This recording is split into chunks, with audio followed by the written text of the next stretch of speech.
출애굽기 20장 13절 우리 한 절 말씀 우리 함께 한 목소리로 읽도록 하겠습니다. 살인하지 말라. 아멘.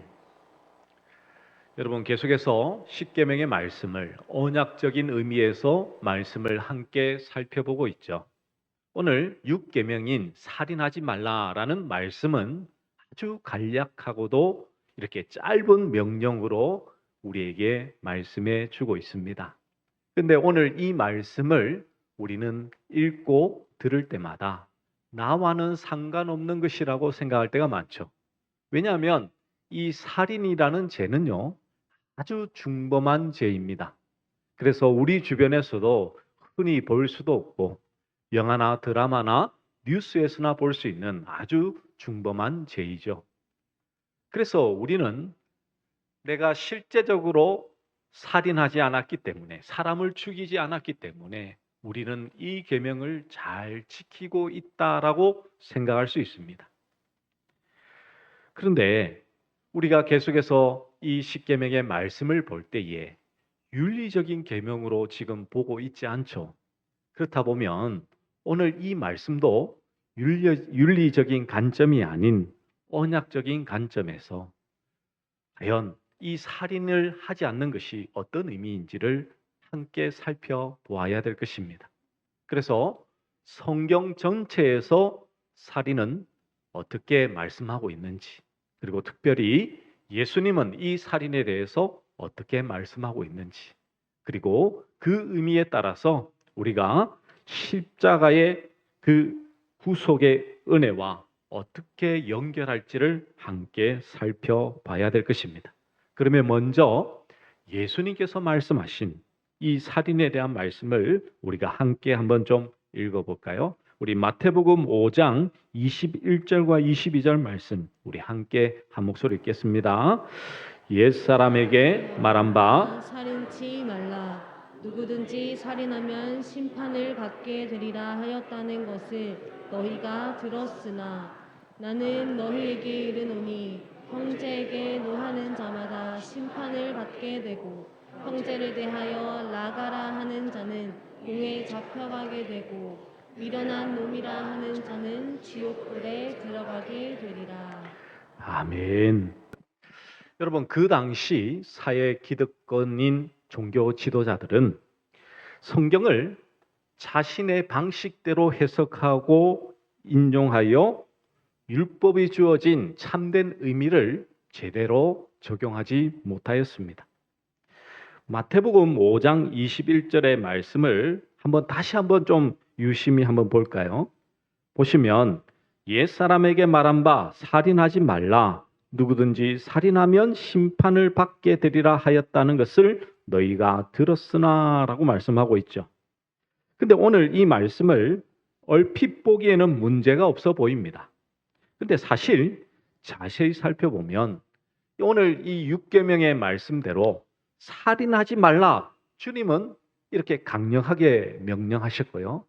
다른 율법의 말씀을 통해서 이 살인하지 말 것에 대해서 살인하면 어떻게 처리해야 될지를 이렇게 말씀하셨지. 오늘 너희가 들은 그 말씀, 거기에 추가되는 말씀이 있죠. 뭡니까? 누구든지 살인하면 심판을 받게 되리라라는 것입니다. 이 말이 교묘하게 이렇게 들어가 있는 것이죠. 당시 종교 지도자들이었던 바리새인들과 그리고 사두개인들, 서기관들은요, 형식주의와 행함, 즉 겉으로 드러나거나 남의 눈에 띄는 행동만을 아주 중시했습니다. 그래서 마음의 중심을 보시는 하나님을 위한 계명의 순종이 아니라 사람에게 보이기 위한 계명의 순종으로 지키며 행했던 것이죠. 그래서 10계명에 이 6계명부터 10계명까지 그들은 행동으로만 드러나지 않으면 괜찮다라고 그들은 생각했습니다. 그래서 마음으로 이웃을 아무리 미워하고 또 살인을 할 것을 계획하고 마음속에 품고 있어도 실제로 행하지 않으면 아무런 문제가 없으며 도리어 의로운 자가 될 수 있다라고도 이야기를 했습니다. 그런데 이런 가르침은 처음 하나님께서 율법의 말씀을 주셨던 의도와는 전혀 다르죠. 왜 그렇습니까? 하나님께서 이 정말 살인하지 말라라는 이 말씀이 단순히 살인하면 심판을 받는다는, 즉 그 심판을 피하기 위해서 하나님께서 이 계명을 주신 것일까요? 그렇지 않죠. 살인하지 말라라는 이 계명은 율법의 근본 정신, 하나님 사랑과 이웃 사랑을 근거하여 하신 말씀인 것입니다. 즉 하나님을 사랑하고 이웃을 사랑하는 방식 중에 하나가 바로 내 이웃을 향하여서 살인하지 말라라는 말씀인 것이죠. 따라서 바리새인들과 사두개인, 서기관들은 오직 자신들의 의를 위해서 결국 이 율법에 대해서 축소하고 왜곡시키며 그렇게 있었던 것이죠. 왜냐하면 살인하지 않으면 심판을 받지 않는다라고 그들은 여겼던 것입니다. 그러니까 심판받지 않기 위하여 하나님의 율법의 말씀을 순종하며 그들은 따랐던 것이죠. 살인만 안 하면 심판은 없다라고 생각한 것이 그들의 착각이었던 것입니다. 그래서 예수님은 이렇게 5장 22절에 분명히 그 말씀을 명확하게 우리에게 선언하고 선포하고 있습니다. 우리 22절 말씀 우리 다시 한 번 더 읽어볼까요? 준비 시작. 나는 너희에게 이르노니 형제에게 노하는 자마다 심판을 받게 되고 형제를 대하여 나가라 하는 자는 공의에 잡혀가게 되고 미련한 놈이라 하는 자는 지옥 불에 들어가게 되리라. 아멘. 노하는 자마다 심판을 받고, 라가라는 것은 머리가 비었다라는 의미입니다. 그는 공의에 잡히고 미련한 놈이라 하는 자는 지옥에 간다라고 말씀하죠. 즉 비록 행동으로 행하지 아니했다 하더라도 마음으로나 말로 형제를 사랑하지 않고 미워한다면 그것은 이미 살인한 자가 되었음을 분명히 말씀하고 있습니다. 이런 가르침은 본래의 율법의 완성을 이루시는 예수님의 말씀이죠. 그래서 우리는 이 살인하지 말라는 이 말씀을 겉으로 드러나거나 남에게 보이는 그런 행동만이 아니라 하나님 사랑과 이웃 사랑의 차원에서 우리는 실제적인 삶으로 나타내야 되는 것이죠. 그러면 이 말씀을 누가 지킬 수 있을까요? 여러분, 오늘 성경은 3가지를 5장 22절에서는 3가지를 반복하여 말씀합니다. 자, 여러분 히브리어나 헬라는요 이렇게 가장 최상급의 표현이 없습니다. 반복하여 말씀하면 성경에서 유사한 단어들이 반복하여 말씀하고 있으면 그것은 아주 강조하고 있다라고 생각하시면 됩니다. 이게 단계를 이렇게 하는 것은 아니지만 조금은 이제 다른 식으로 표현을 하고 있죠.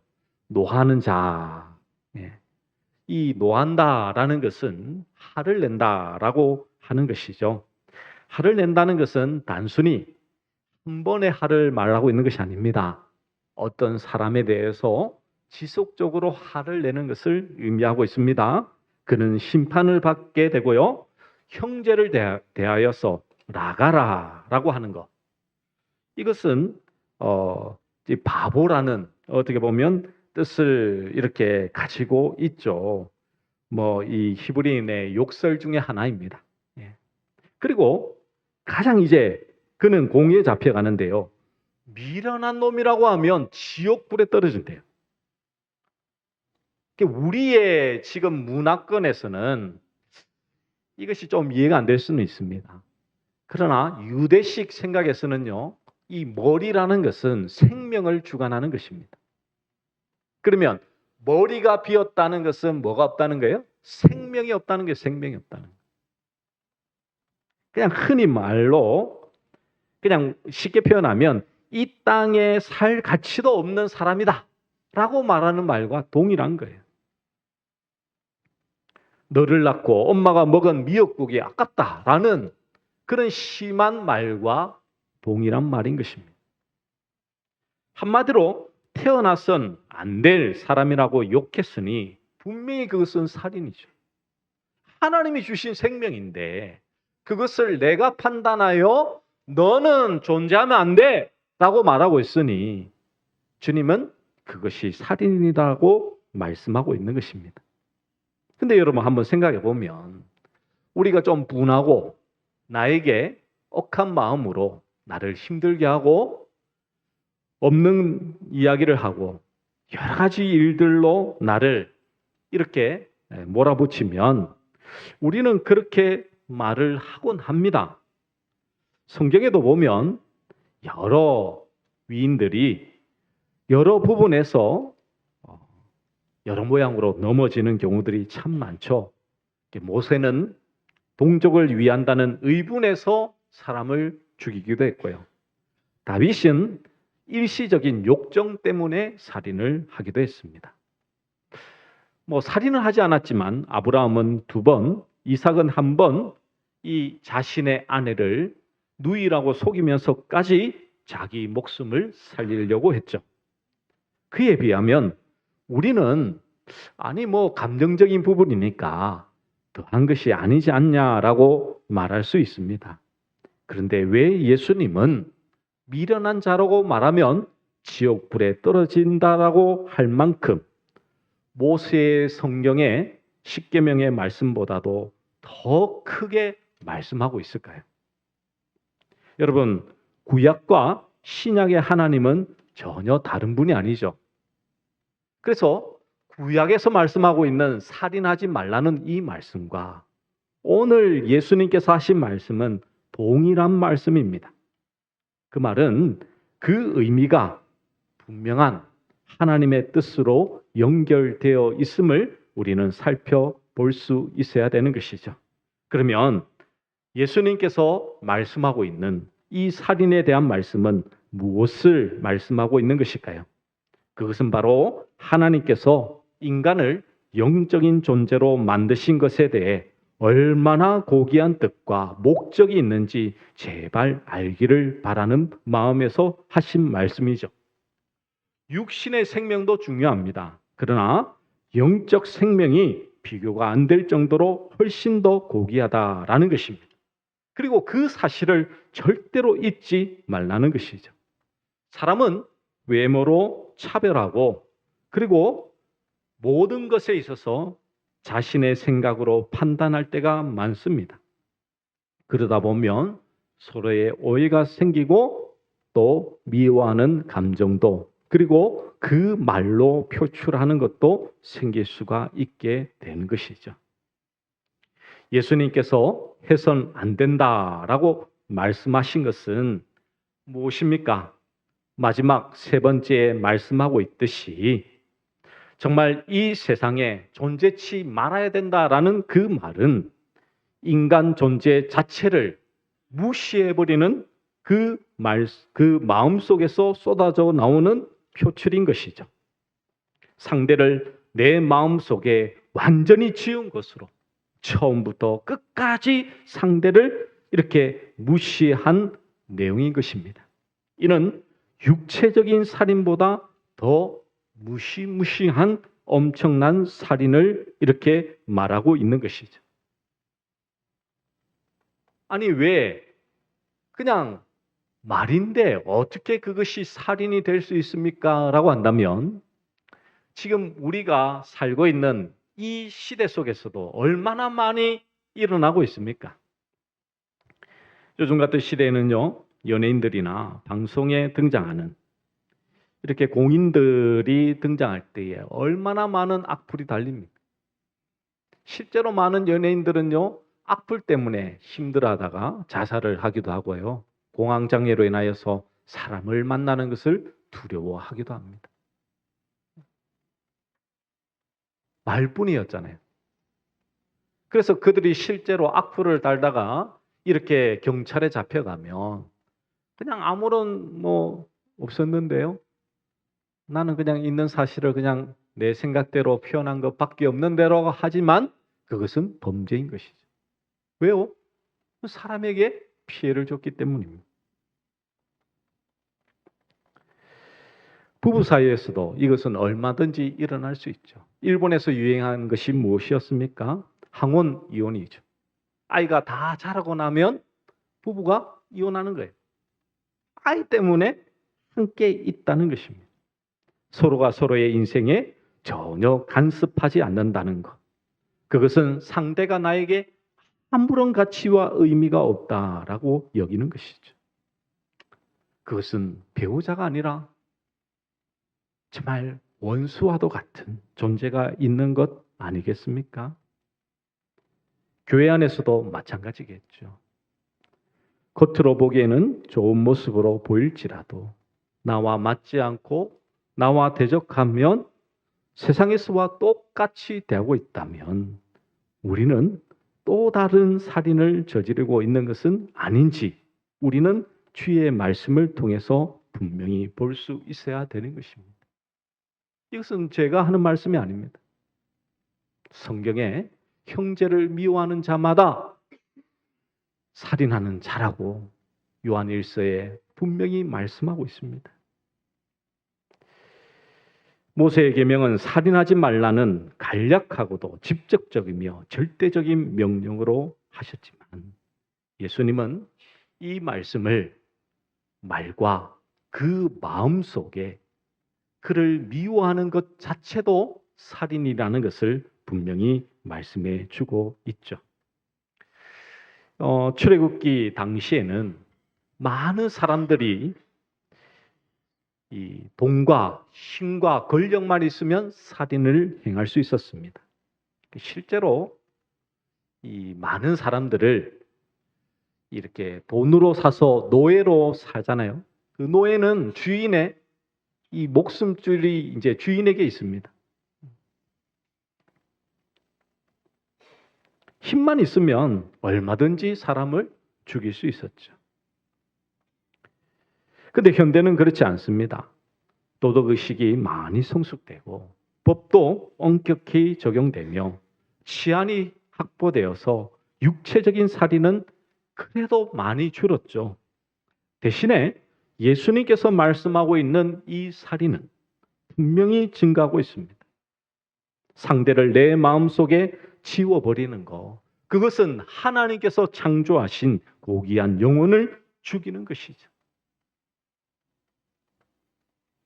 만약에 사람이 물질에 불과하다면 아무런 문제될 것이 없습니다. 그러나 하나님의 형상으로 지음받은 그 영혼이 귀하다고 여긴다면 우리는 그 영혼을 하나님의 사랑으로 사랑하며 살아가야 되는 것이겠죠. 예수님은 원수를 사랑하고 형제의 잘못을 70번씩 7번도 용서해 주라고 말씀하고 있습니다. 490번을 용서한다는 것, 여러분 가능한 사람 과연 있으신가요? 저도 이렇게 잘 보면 3번은 가능한데 4번째까지는 잘 안 되더라고요. 예. 세 번째까지는 어떻게든 참아요. 예. 한번 두고 보자. 우리들의 마음이죠. 490번을 용서할 수 있는 사람은 아마도 예수님 말고는 없을 거예요. 원수를 사랑하라고요? 당치도 않는 말이죠. 나를 죽이려고 칼을 들고 있는 그 사람을 향해서 어떻게 그를 용서할 수 있으며 그를 위하여 기도할 수 있습니까? 예수님 말고는 그 어느 누구도 그렇게 하지 못할 것입니다. 상대가 잘못한 일 하나씩 따져서 용서하는 거, 그거는 전혀 불가능하죠. 나에게 조금만 피해가 있으면 그 피해를 좀 더 갚아서 복수하려는 마음이 우리 마음속에 가득한 것 아닙니까? 그런데 주님은 왜 현실 속에서 일어날 수 없는, 우리가 신앙생활을 오래 하고 믿음 생활을 오래 했다라고 하는 많은 사람들도 불가능한 이 말씀을 우리에게 선언하고 선포하고 있을까요? 그것은 우리의 사랑이 아니라는 것을 성경은 계속해서 우리에게 말씀해 주고 있기 때문이죠. 하나님은 우리를 사랑하시되 끝까지 사랑하시는 분이십니다. 그 사랑을 바로 십자가에서 분명히 보여주셨죠. 예수님은 이 땅에 참빛으로 오셔서 어둠을 비추신 빛으로 존재하셨습니다. 그러나 어둠은 빛을 싫어하여 예수님을 십자가에 못 박게 되죠. 여러분, 하나님을 인간이 십자가에 매단다라는 것은 상식적으로는 도저히 이해가 될 수 없는 부분입니다. 물론 예수님이 십자가에 죽으시고 부활하실 것을 우리는 정답을 알기 때문에 이것이 마음에 안 와닿을 수도 있습니다. 그런데 여러분 잘 생각해 보시면 정말 미물과도 같은 아주 하찮은 것들이 우리를 나 자신을 죽이려고 그것도 십자가 처형을 한다라고 생각해 보십시오. 눈에 보이지도 않는 티끌가토 같은 것들이 나를 십자가에 달고는 나를 죽인다라고 할 때에 여러분 얼마나 참 기가 차겠습니까? 이 존재 자체가 틀리거든요. 창조주와 피조물이 이 수준 차이나 이 존재 자체가 다르잖아요. 근데 창조주신 그분을 우리가 죽인다? 이거는 말이 안 되는 것이죠. 그런데 주님은 십자가에서 그 하나님의 놀라우신 사랑을 우리에게 분명히 보여주셨습니다.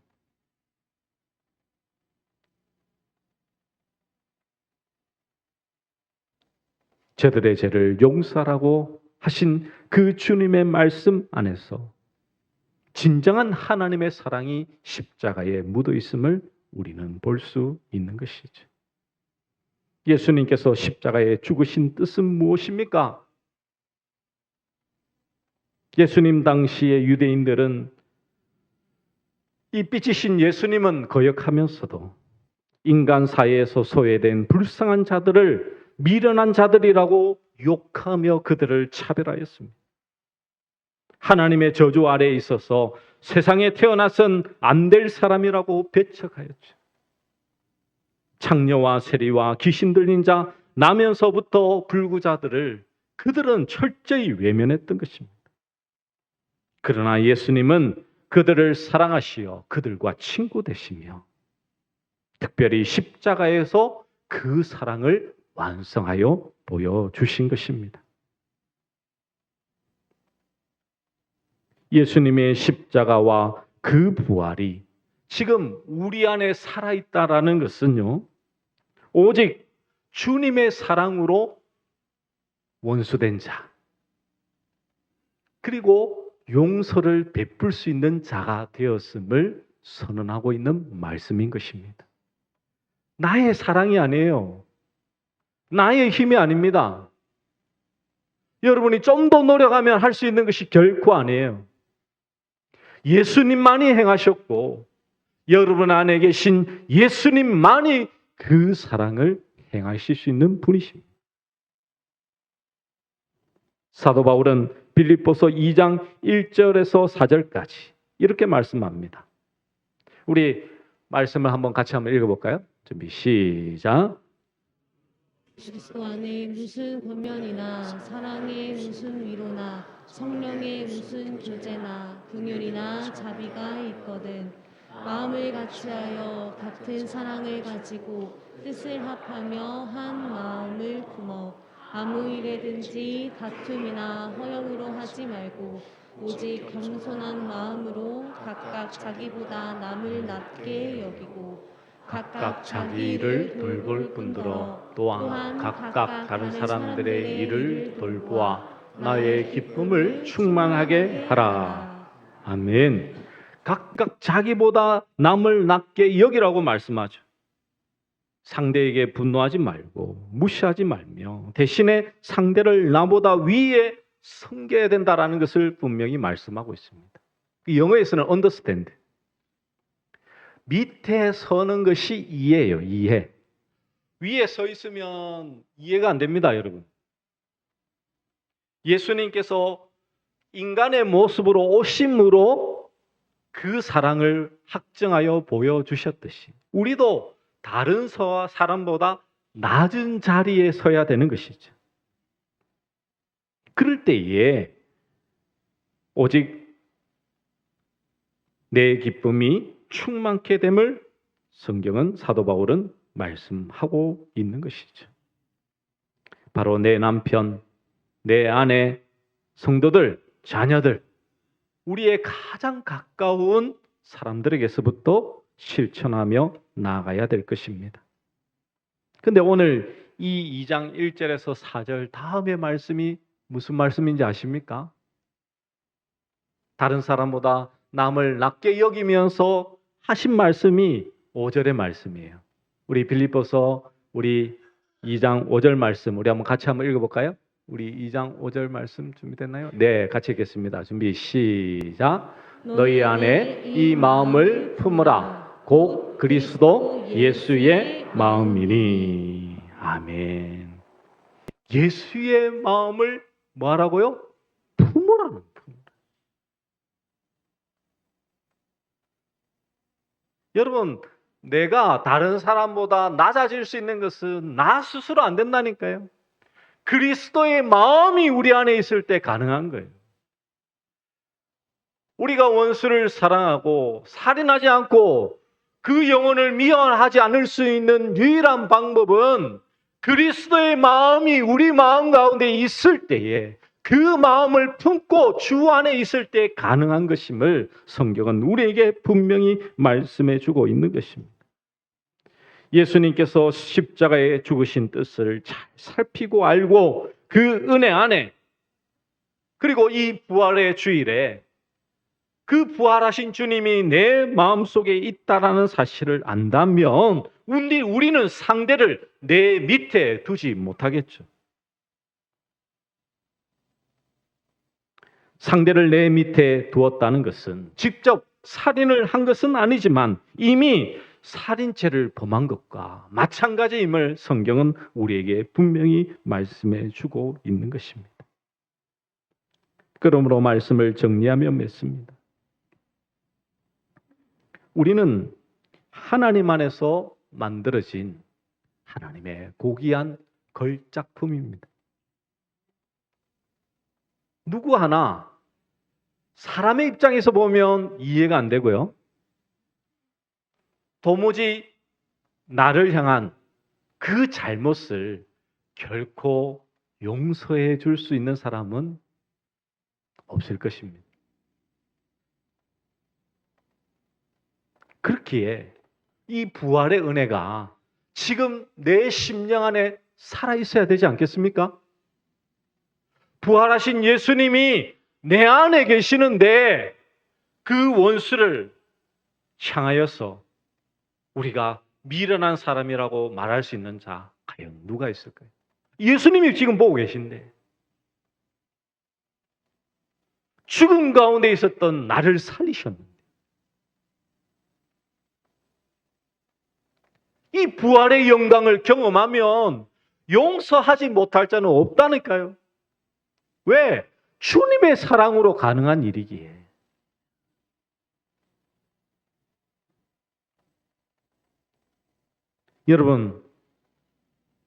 여러분에게 절대로 여러분의 행위에 대해서 책임지고 여러분이 노력하면 이것이 가능하다라고 말씀드리는 것이 결코 아닙니다.